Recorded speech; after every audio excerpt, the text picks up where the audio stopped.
George is outside with a coffee clutch. I got the door open, so that's what's going on behind me there. On the other side, though, the last day of the transfer window was a lot busier than I expected it to be. João Tome left for PSV on a 4.5 million euro contract.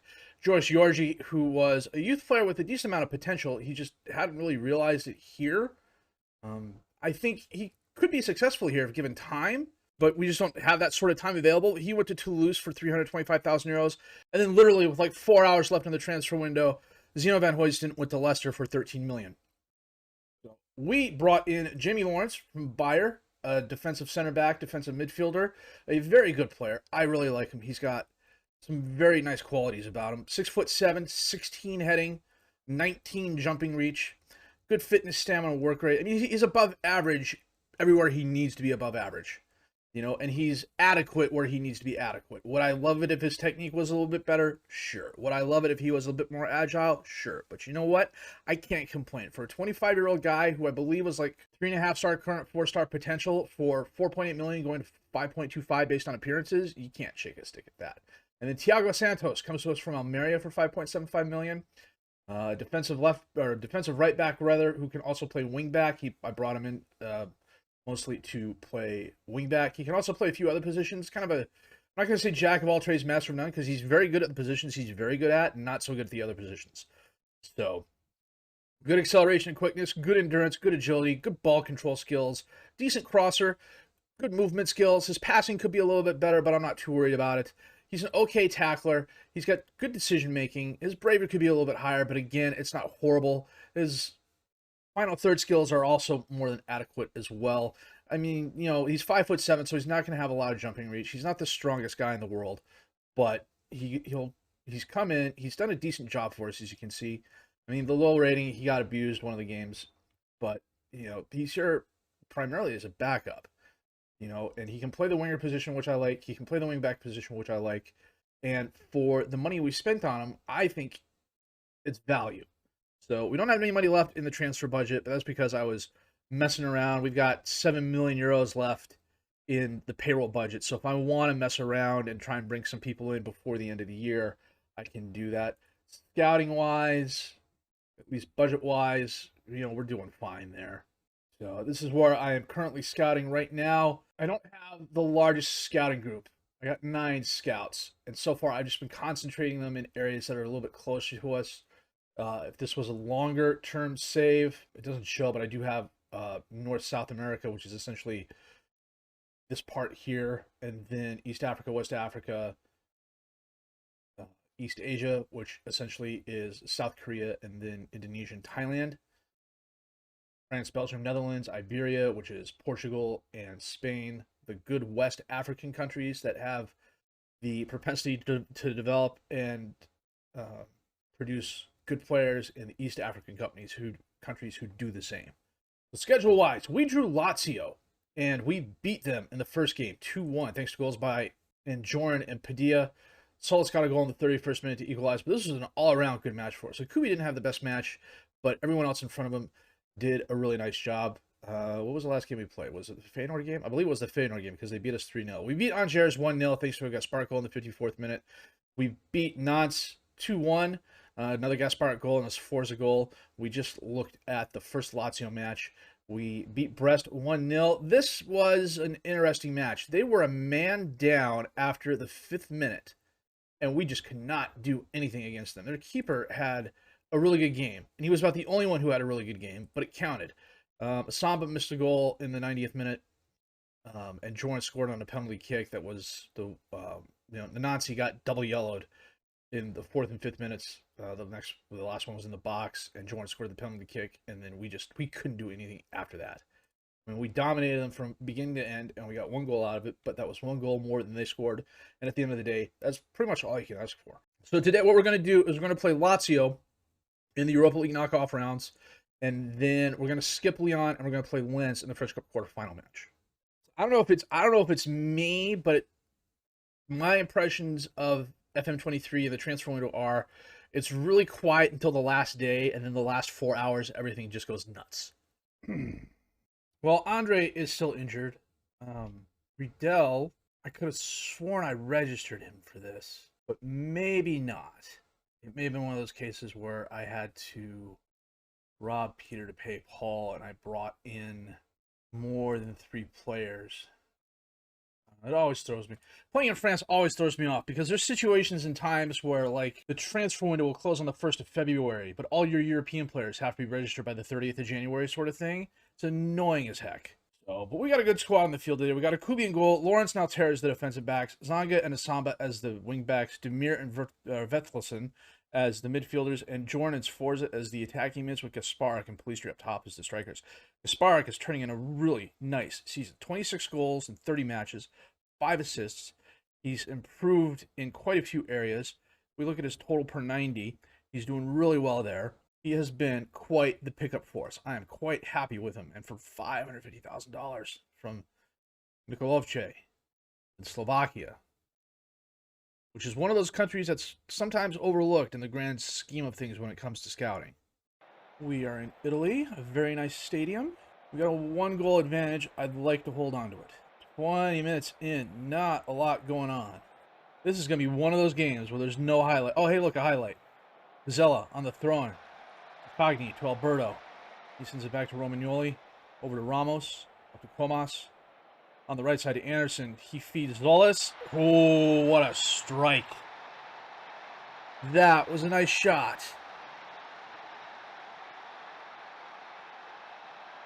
I'll be honest, with the rules change, I don't know that away goals count anymore. I don't believe they do.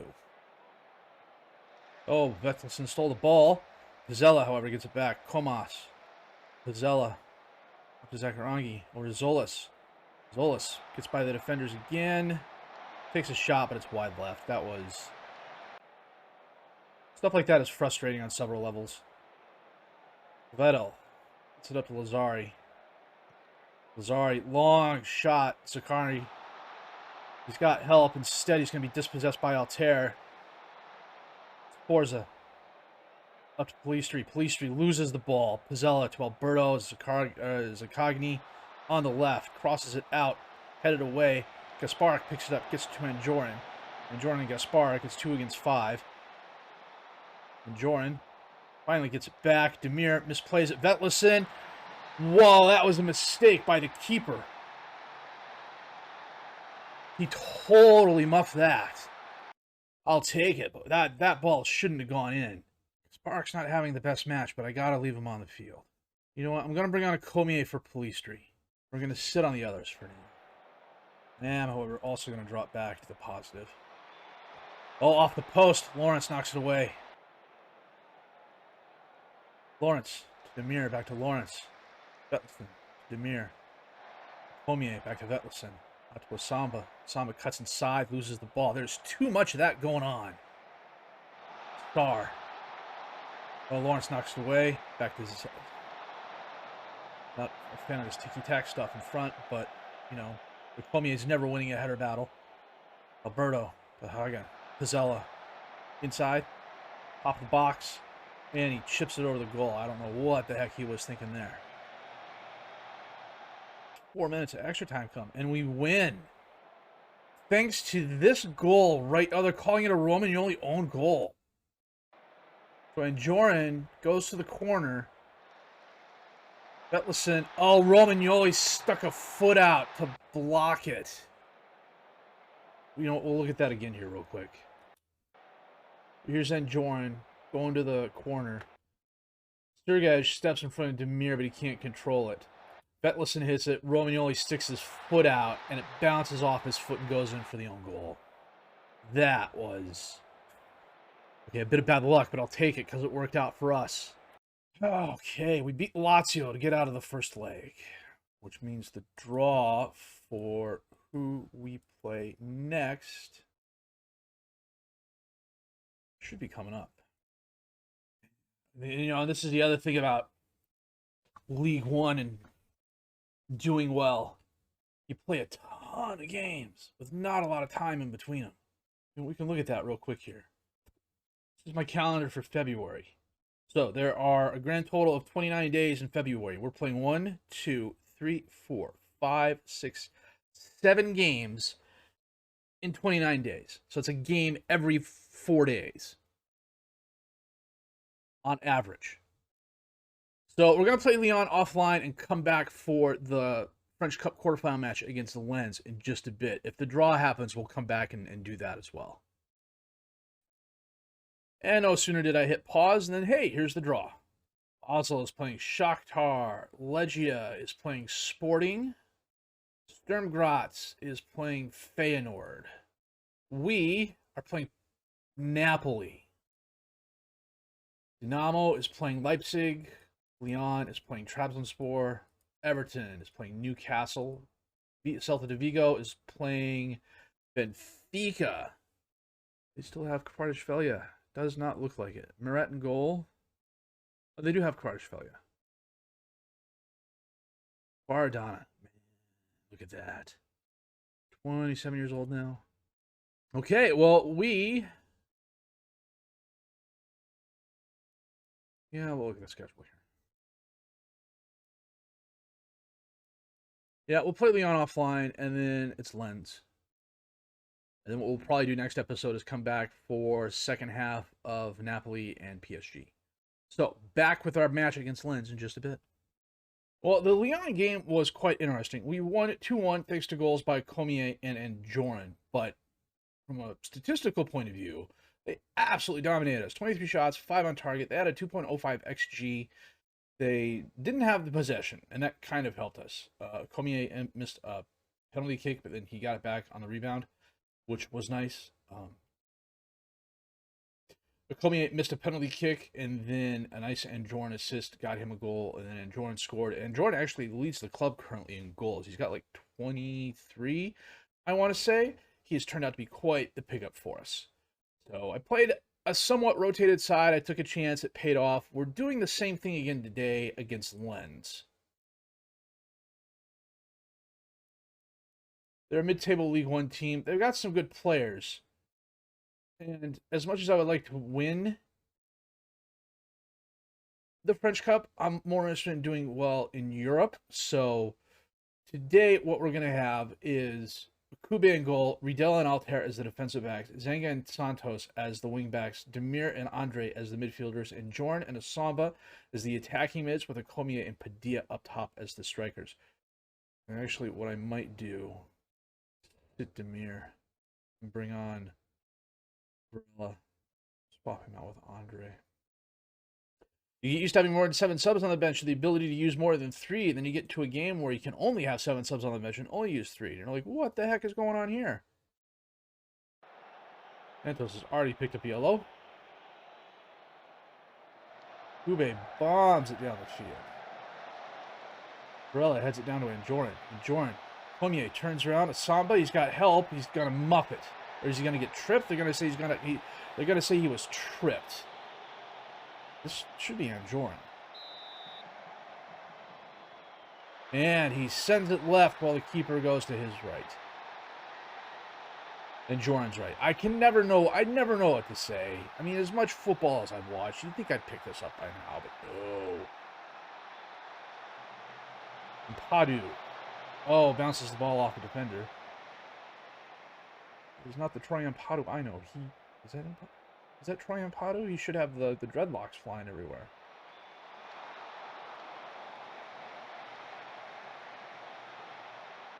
Riedel on the throw-in.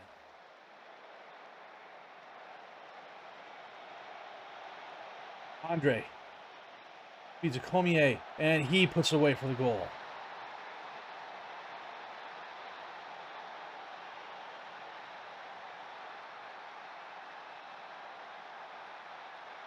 He's really starting to come into his own. Lost. Conte. Back to Paulo, who's going the opposite direction. Back to Mpadu. Diakite to Beka. Wong Sang heads it down to Dagba. Back to Beka. He feeds Paulo. Paulo feeds Maleka, who got by the defender. And he puts it away. Oh, the defender there did absolutely nothing to stop that.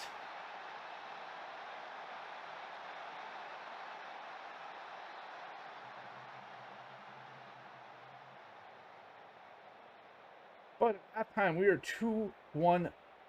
But at halftime, we were 1 goal up, 12 shots, 7 on target, a decent possession advantage. Varela is still aggressive.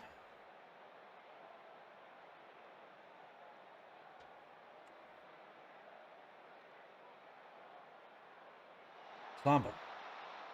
Back to Varela. Up to Santos. Santos tries centering it in, but Conte knocks it away back and forth, and Conte kicks it out. Goes right to Riddell, though. Zenga, he crosses it in, and Samba's there, and he scores. We are going to take this opportunity to get a few players off. We're going to bring on Agudelo for Anjorin. We're going to bring on Vetlison for Demir.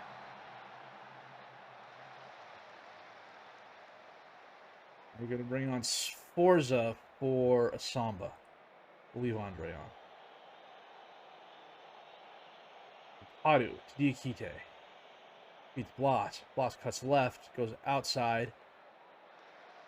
Taps it up a little bit too hard. Hollow across the box. That was dangerous. I've never quite understood that. You're better off just kicking it out of bounds for a throw-in. Coming up on the end of the game. 17 shots, 9 on target. A very good performance. A lot of yellow cards, though. That could really come back to hurt us next game, because I know I had a couple of guys that were really close to the limit. Let's see what happens there. We got Stade Rennais in the next round. And Jordan and Varela both reached yellow cards for the next French Cup game. And it's the semifinal. I don't remember if that is home and away or not. No, it's literally 2 games. And we're playing Stade Rennais back-to-back. I guess next episode we could do a triple live com. Or we play the semifinal offline and still come back and do Napoli and PSG. I think that's what we'll do. The triple live com I'm not really interested in. I'm not really interested in coming back. You know, we're going to play Nice offline and then come back and do Stade Rennais and then skip 3 games to come back and play the away at Napoli. Nah, we'll skip the semifinal game. We'll skip the first Napoli game. We'll come back for Napoli and PSG. Save the game here. Take a look at some numbers after this real quick. So, for the moment, we are top of League One. We are 9 points ahead of PSG.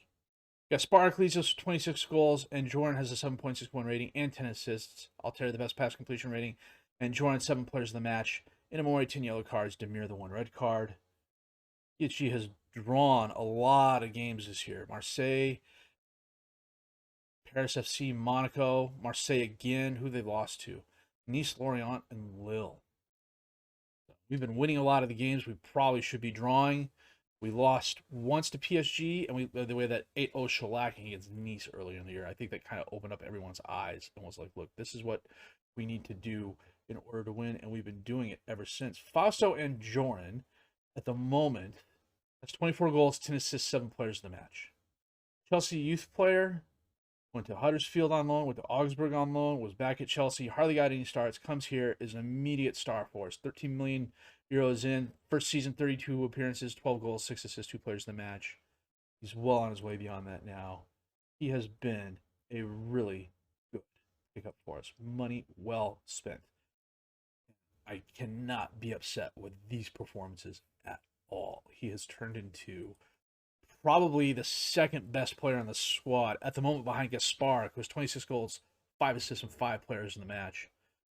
The other thing I like is that we're spreading the wealth around quite a bit. Mamoon's on the B squad. Can I get them out? Padillo has 6 assists and 10 goals. Police Street, it's a solid season for him. 3 goals, 5 assists. Sforza, 5 goals, 5 assists. Comier, 5 goals, 4 assists. 2 players of the match. I think starting him sparingly this season, having him come off the bench is working well in his favor at 18 years old. He is definitely improving quite a bit. 16 dribbling is very good. 15 technique, 15 passing, 11 vision, 15 off the ball. I think he and Gaspar will be a very good 1-2 punch coming up. Vergerol, Vergerol, I need to start bringing off the bench more. Training as an advanced forward, I need to stop that. He needs to, is he right-footed or left-footed? He's left-footed. Probably attacking midfielder on the right, inside forward. He avoids using his weaker foot. So that's what we were going to do. I tried loaning him out. There were no takers for him, which happens. So I'm not too upset by it. I'm not too upset by our recent performances. I'm not upset in the least at our first place standing in Ligue 1 at the moment. And I'm not upset by our Europa League run. Would I rather it be in the Champions League? Yeah, but at the end of the day, we just made too many mistakes in the Champions League, but we're making up for it in the Europa League. I really like our chances. I think we have an opportunity to go quite far. Maybe not the finals, but maybe semifinals. There's still a lot of good teams left in the competition.